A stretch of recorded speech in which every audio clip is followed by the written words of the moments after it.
বাংলাদেশের বিধান ১০২ এর সর্ববৃহৎ মাঠ দেবিদ্বারে যান্ত্রিকরণের সুফলে লাভবান কৃষক।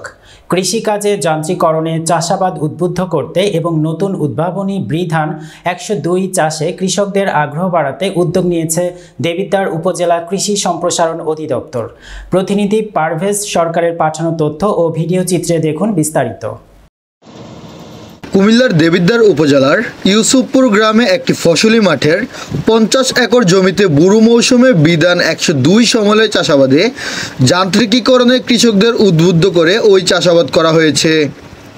২০২৪ ও ২৫ অর্থবছরে দেশের সর্বোচ্চ লক্ষ্যমাত্রা নির্ধারণে ১০০ একরে একটি কৃষি মাঠের ৫০ একর জমিতে নতুন উদ্বোধনী ও বিধান ১০২ আবাদ করা হয়েছে। নতুন জাতের ধান বিধান ১০২ চাষ করে কৃষক লাভবান হয়েছে। এই কর্মসূচির আওতায় সিডলিং ট্রেতে চারা তৈরি করে রাইস ট্রান্সপ্লান্টারের যন্ত্রের সাহায্যে চারা রোপণ করা হয়েছে। সেচ পাম্পে পানি সরবরাহ এবং কম্বাইন হারভেস্টার মেশিনের সাহায্যে উৎপাদিত ফসল একই সাথে ধান কাটা, ধান মাড়াই ও বস্তাবন্দি করে গড়ে তুলেছেন কৃষকরা। ইউসুফপুরের সমলয় চাষাবাদের মাঠ ঘুরে দেখা যায় কৃষানীরা কম্বাইন হারভেস্টার মেশিনে ধান কেটে মাড়াই শেষে বস্তায় ভরে মাথায় নিয়ে ঘরে ফিরছেন। কৃষকরা জানান, যান্ত্রিকীকরণে মজুরির টেনশনে থাকে না, স্বল্প সময়ে স্বল্প খরচে এবং ফসলের লাভ নিয়ে ঘরে ফেরা যায়। লেবার পাওয়া যাচ্ছে না ধান কাটার জন্য, একসাথে এত বড় মাঠ, লেবারের অনেক সংকট। তার মধ্যে যে মেশিনের মাধ্যমে যে আমরা ধান কাটতেছি, এই যান্ত্রিক মেশিনের মাধ্যমে ধান কাটার মাধ্যমে আমাদের অনেক টাকা স্বচ্ছ হচ্ছে এবং দ্রুত ধানগুলো আমরা বাড়িতে উঠাতে পারছি।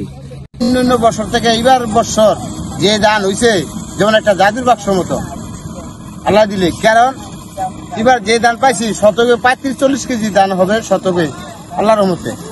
তো এইবার মেশিনে ধান কাটাটা আমার থেকে ভালো হয়েছে।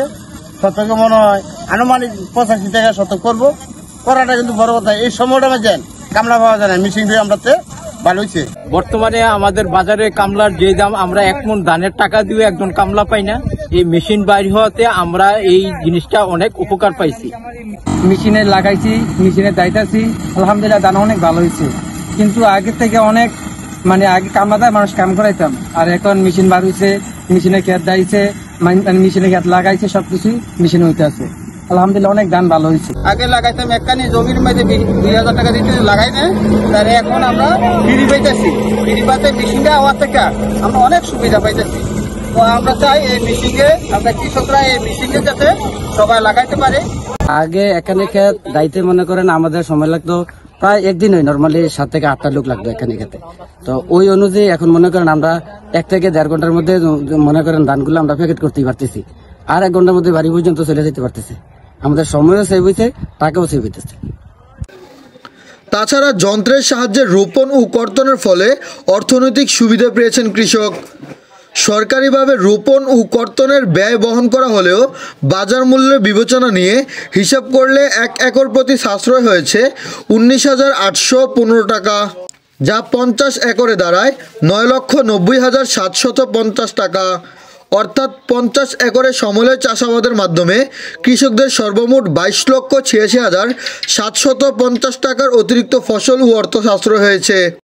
উপজেলা কৃষি কর্মকর্তা কৃষিবিদ বারিন রায় জানান, মূলত ২টি উদ্দেশ্য নিয়ে আমরা সমলয় চাষাবাদের ব্লক প্রদর্শনীটি বাস্তবায়ন করেছি।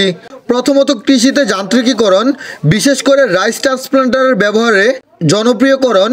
দ্বিতীয়ত, ব্যুরো ধানের নতুন জাত হিসেবে প্রোটিন সমৃদ্ধ বিধান ১০২ সম্প্রসারণ।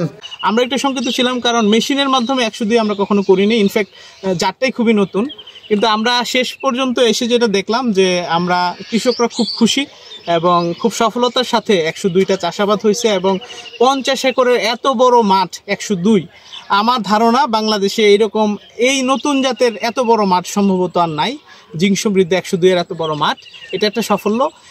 উপজেলা নির্বাহী কর্মকর্তা মোহাম্মদ আবুল হাসনাত খান জানান, সমলয় চাষাবাদের ফলে কৃষকের পরিশ্রম, সময় ও অর্থ সাশ্রয় হয়, অন্যদিকে ফলন বৃদ্ধি পায়। দেবিদ্বারে কৃষি যান্ত্রিকীকরণের গুরুত্ব অনেক। আগামীতে কৃষকের উন্নয়নের সকল কার্যক্রমে আমরা সার্বিক সহযোগিতা করব। এই ধরনের সমতল চাষাবাদের ভিত্তির মাধ্যমে আমরা এই কাজগুলো সারা বাংলাদেশে যদি ব্যাপক হারে ছড়িয়ে পড়ে, সাধারণ মানুষ যা বিশেষ করে যারা কৃষক না, কৃষক পেশার বাইরে থেকেও তারা যদি অবাধি অনাবাদি জমিতে চাষ করতে যায়, এই প্রণোদনা কর্মসূচির আওতায় কৃষি যান্ত্রিকীকরণ প্রযুক্তির ব্যবহারের মাধ্যমে আমরা কৃষিতে স্বয়ংসম্পূর্ণ হওয়ার পাশাপাশি আমরা বাইরেও শস্য রপ্তানি পারবো মর্মে আমি আশাবাদ ব্যক্ত করছি। ধন্যবাদ। পারভেজ সরকার, ৭১ বাংলা টেলিভিশন, দেবিদ্বার।